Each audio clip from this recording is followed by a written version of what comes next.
Welcome to Healthy Living. I'm Lori Johnson. Thanks for joining us. Our topic today is gut health and mental health, and believe it or not, they're actually connected.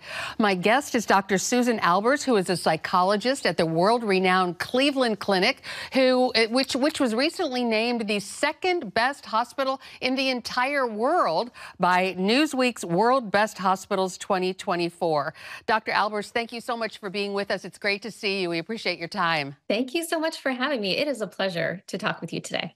So you are a psychologist and you deal with all types of mental health issues. And, you know, we've seen over the last few years, over the last several years, really, the incidence of depression and anxiety and other types of mental health disorders increasing. What's going on here? What's really happening?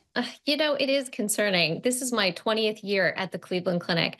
And over time, and particularly in the past few years, I've seen a skyrocketing amount of depression, anxiety, particularly since the pandemic.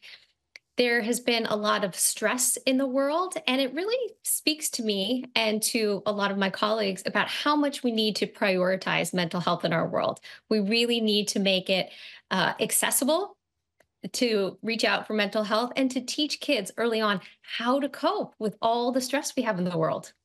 Well, so you talk about people needing mental health help and having issues like depression and anxiety. How do people know if they actually are suffering from these conditions? I mean, what are some of the symptoms? Some of the telltale signs are related to difficulty in functioning in your everyday life. It's normal to have small amounts of stress and have a bad day here and there. But when it is persistent over time and it impacts your sleep, maybe you have insomnia, just can't turn off your brain at night and go to sleep, difficulty with eating.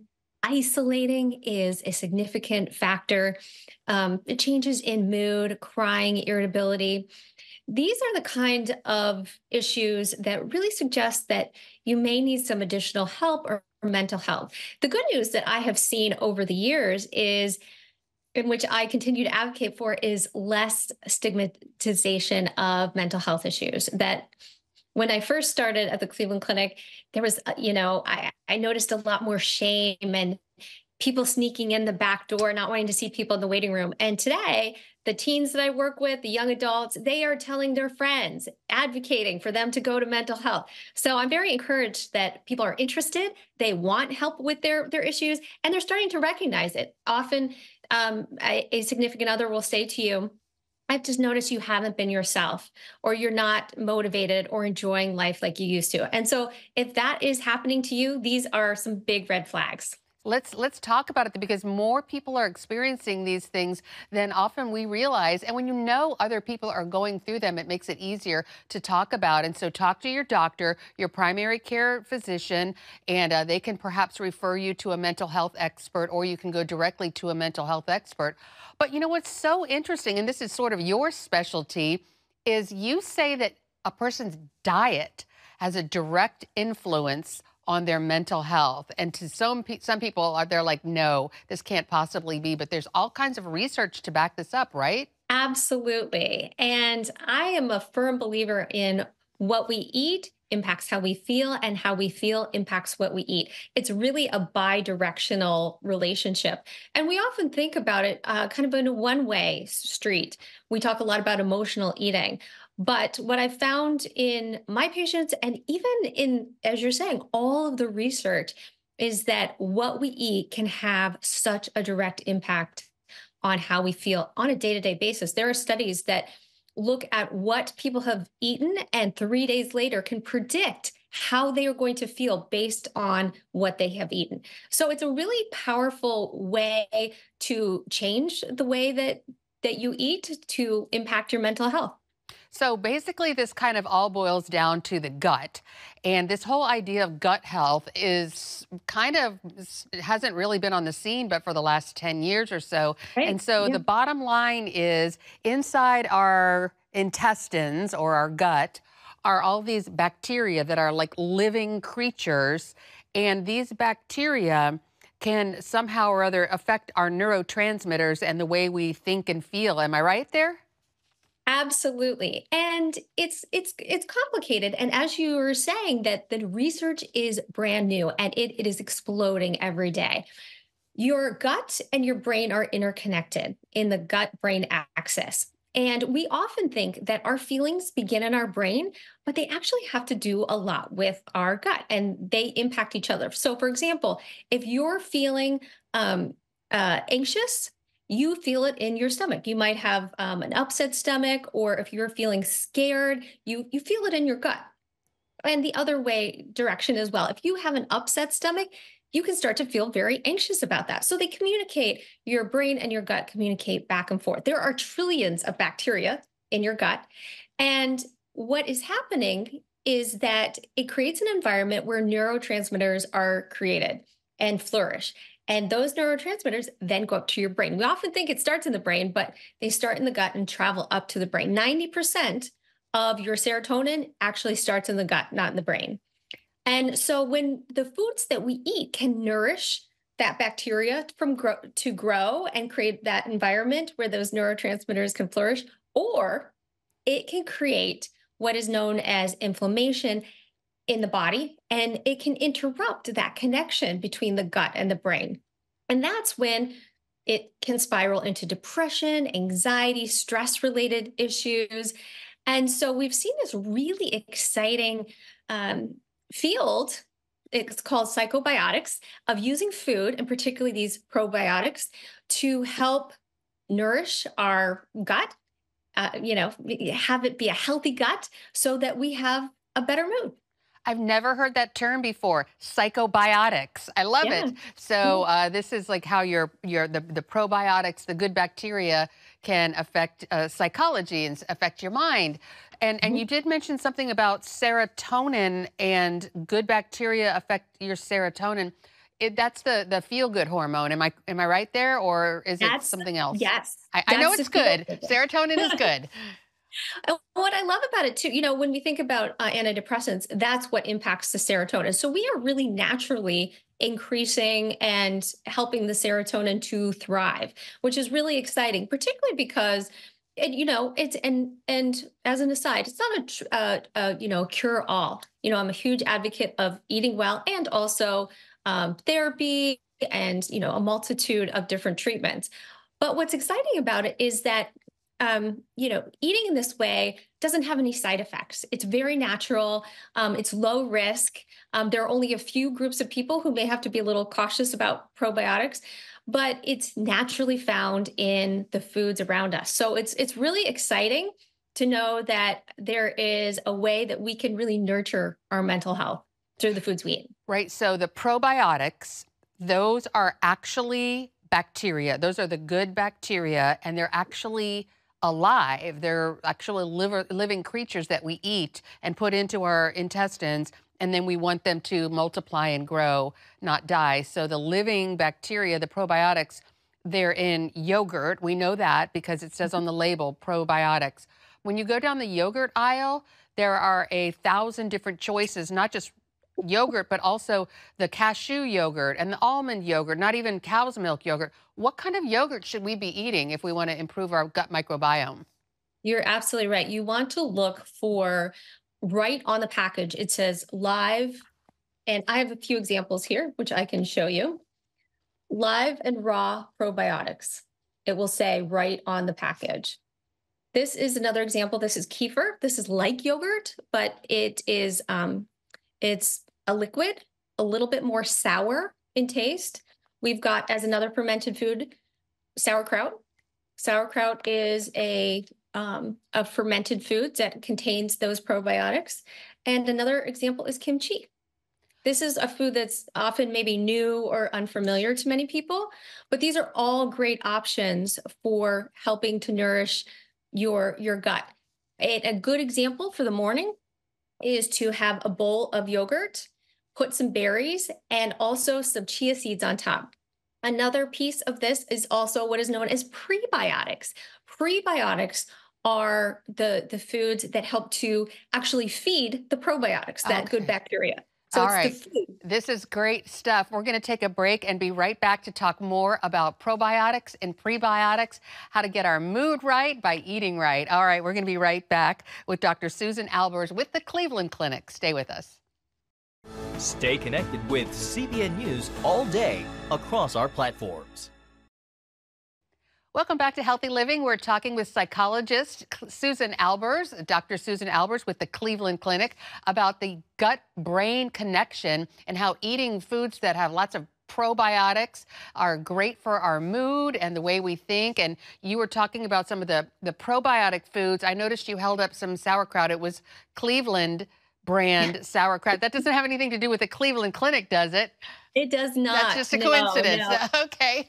I really like it. There's two things I really like about it. There's one, it tastes good, and it's already made for you because I know sometimes that can be a process to make. But also, it's in the refrigerated section, and that is a key part when you're looking for a lot of these fermented foods. Because if how else do we get sauerkraut? It's in a jar. That does not contain the live probiotic bacteria. So that is an example of one that you would find in the refrigerated section. Okay, good, because I've seen sauerkraut in cans in the Yes. Yep. canned vegetables section. So that's the live bacteria have already been killed in the canning Yep. process. And you know, when I go looking for probiotic foods in the refrigerated section, sometimes I see kimchi and sauerkraut, and sometimes they'll have all kinds of fermented vegetables. Are some better than others? The fermented vegetables are a great option as well. The one in particular that is often fermented and great is pickles. And a lot of us love pickles. That's something that we can add to our sandwiches or even just snack on. So that is a really great familiar option for many people. I've always heard the benefits of kimchi, and honestly, it is hard for me to choke down some kimchi, but I'll do it because I feel like it has the most probiotics, whereas sauerkraut and, Mhm. pickles are really good. Are there more good bacteria in kimchi than, for example, sauerkraut or pickles? It really depends on the food and who has made it. It's also, if for some people who if they struggle with eating some of these foods, they taste a little sour, they're unusual. I always say start a little bit at a time. Get your taste buds to adapt because this is maybe a new taste and your taste buds may not be adapted. But if it's something that you want to try out, you can also get some supplements. Now, you have to talk to your doctor because there are many different strains of probiotics and different amounts, and certain strains are more helpful for anxiety, depression. So I would strongly, if you feel like food is one option, but you can also supplement with supplements. So when you talk about certain strains, the lactobacillus and all Yeah. those types of Yeah. strains that are good for your mental health, where can we find the list of what types of specific bacteria are good for your mental health? Absolutely. And that's where I would recommend either talking to your doctor. There's also, if you do some Googling on some quality research sites, like I know the Cleveland Clinic has some references to probiotics and others, because this is information that has been well researched. These different strains, they have looked at if you take this strain, how is going to affect your mental health. Some are better for GI distress, others are good for depression. So you do have to do your homework, look into it a bit, but there's lots of studies that are out there.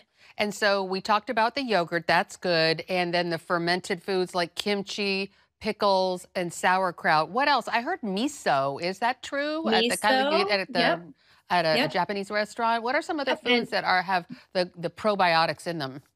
that tempeh too, which is kind of like tofu as well. That might be a one that's not as familiar. But I also want to mention the prebiotics. So not the probiotics, but the prebiotics, which is the food for the good bacteria in the probiotics. And I know it can get a little confusing. Those foods are things like onions and garlic.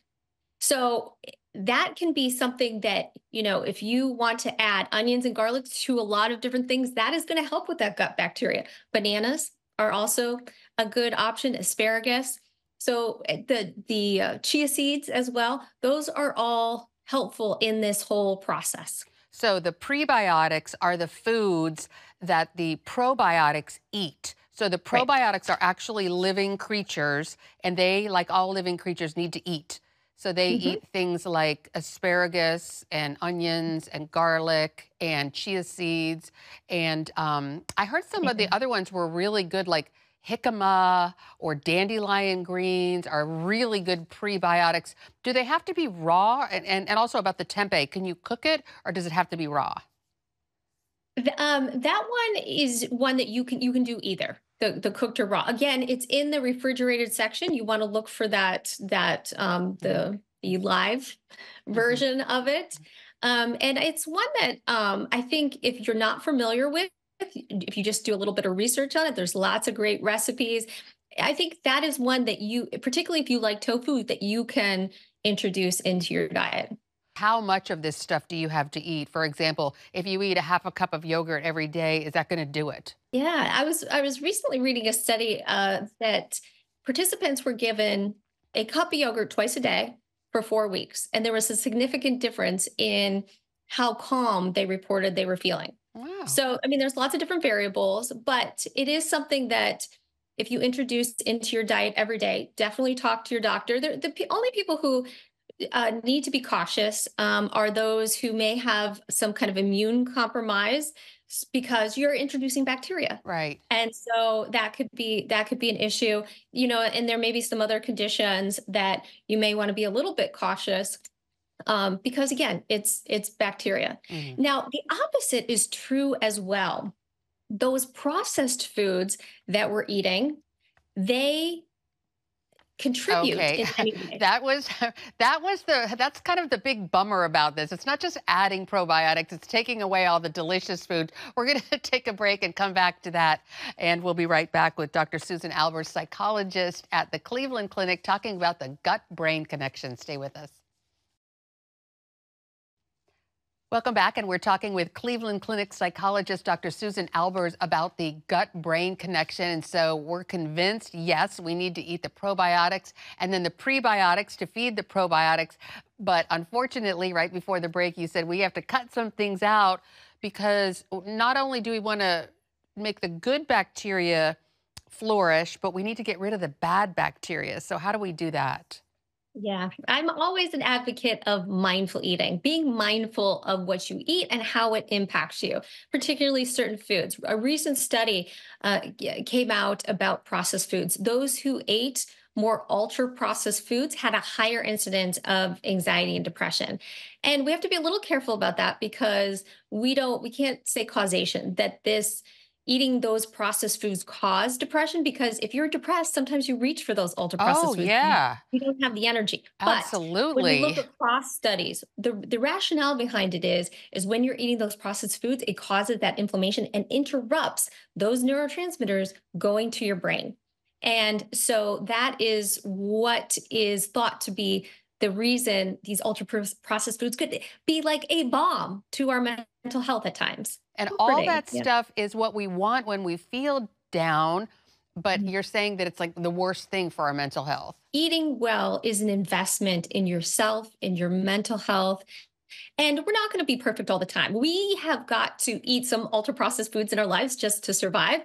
But the more that we can nourish ourselves with these whole foods, these probiotic foods, these fermented foods, we can see long term change in our mental health. So if sounds like you, and this is someone who wants to try it, keep a list of what you're eating, how you're feeling from day to day, maybe the depression from 1 to 10, and keep track of, start introducing some of these foods and see if those numbers change for you.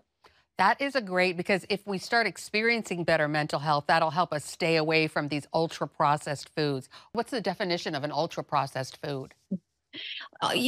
Many foods are ultra processed in the sense that any kind of chemical reaction or changing the formation. So things like chips, a whole food would be the potato, ultra processed is potato chips. And so it's any of these foods that have gone through some sort of transformation. And the more that we can stick to those whole foods, the better. They're filled with fiber. Once they're ultra processed, they strip out all of those good nutrients. It's complicated. That's one factor. There's sleep, there's stress in our lives, there's many different factors that are part of it. but it is one piece that we can put some attention to. You know, you were talking before about people with autoimmune situations. Wanted to just quickly get your take on some drugs that people take, like antibiotics or things for, acid reflux or things like that. Did those harm the gut? Particularly antibiotics. Antibiotics are killing the bacteria in your body, and we need them in some ways because they're killing that bad bacteria, but they can also kill the good at the same time. So whenever you are going to take any kind of medication, and particularly antibiotics, it's really important to talk to your doctor about that and supplement after you're done with the antibiotic probiotics to restore that good bacteria into your gut. Put them back in there after the antibiotic treatment. Okay, we're going to take one final break and be right back with Dr. Susan Albers about the gut-brain connection. Stay with us. Stay connected with CBN News all day across our platforms. And we're back with Dr. Susan Albers, psychologist at the Cleveland Clinic. And Dr. Albers, unfortunately, we're almost all out of time, but there's so much more to discuss, the importance of eating right and how it affects your mental health. Can you tell our viewers, how people can find out more information? Yes, they can go to my website, eatingmindfully.com. I talk all about emotional eating, mindful eating, how foods impact your guts and your mental health. 50 Ways to Soothe Yourself Without Food is great for emotional eaters who want to change their relationship to food. But you can learn all about it on my website, eatingmindfully.com. And also the Cleveland Clinic has amazing resources to help people to improve their eating habits. So when you talk about eating mindfully, just in a nutshell, what does that mean? I would say it's talking to people more about how they eat than what they eat. We have a lot of mindless eating habits that we do every day that we fall into. And so I really work with people on restructuring those because we often know that we should eat something healthy, that's good for us. But so many things get in the way: stress, habits, anxiety. And so it's being much more conscious of your food choices. Well, this is fantastic information. I'm sure it'll help a lot of people. Dr. Susan Albers, the Cleveland Clinic psychologist, thank you so much for being with us today. We really appreciate your time. Thank you so much. And thanks to you for tuning into this edition of Healthy Living. I'm Lori Johnson, and we'll see you again next week.